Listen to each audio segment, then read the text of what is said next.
का केस है, कोटा का ही केस है, ठीक है। मेरी बिटिया जब हुई थी तो यहां पर डॉक्टर सपना,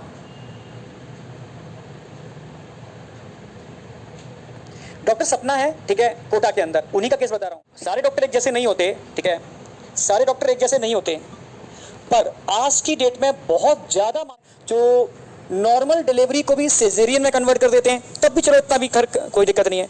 सिजेरियन के बाद जब बेबी होता है ना, उस बेबी को कहीं ना कहीं वो कुछ ना कुछ प्रॉब्लम क्रिएट करके अपना बिल जनरेट कर लेते हैं। तो आज की डेट में मैक्सिमम डॉक्टर ने एक कॉमन सी चीज पकड़ ली है, एटीलैक्टेसिस रेस्पिरेटरी डिस्ट्रेस सिंड्रोम, अगर वो गायनेकोलॉजिस्ट है, ठीक है। समझना मेरी बात, उसमें होता क्या है, जब बेबी का बर्थ होता है तो ये डॉक्टर्स बोलते हैं कि बच्चे को एटीलैक्टेसिस है, respiratory distress syndrome, at the time of birth उसके लंग्स एकदम एक्सपेंड नहीं हुए, तो उसके लिए 2 दिन वेंटिलेटर पर रखना पड़ेगा जिससे लंग्स प्रॉपर एक्सपेंड होंगे, ठीक है।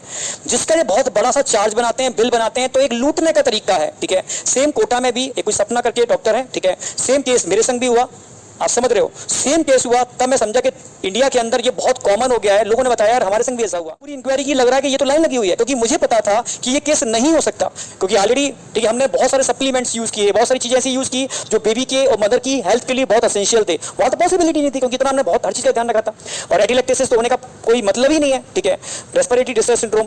तो उसके फिर देखा कि यार उस हॉस्पिटल में तो 10 में से 6 केस ऐसे आ रहे हैं जिसको वो एटीलैक्टेसिस बोल रहे हैं, रेस्पिरेटरी डिस्ट्रेस सिंड्रोम बोल रहे हैं। तब समझ में आएगा यार यहाँ तो कुछ ना कुछ गड़बड़ है, समझ रहे हो ना मेरी बात। तो सिंड्रोम, ठीक है, एक डॉक्टर की बता रहा था, बिल्कुल रियल स्टोरी थी, ठीक है। सपना करके था नाम, शायद मुझे लग रहा है, हाँ ठीक है, जो भी है।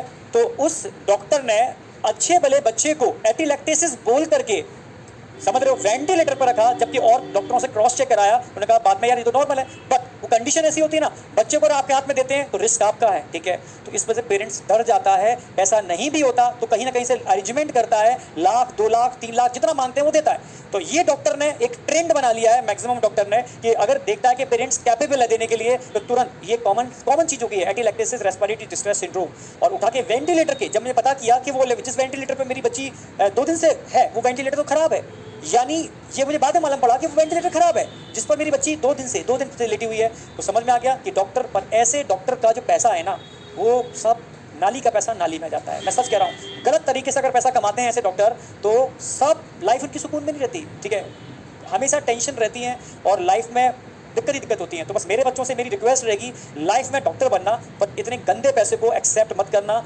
क्योंकि जो यहाँ लिया है वो सब यहीं देना है। अब तरीका क्या है वो आप देख लो, ठीक है।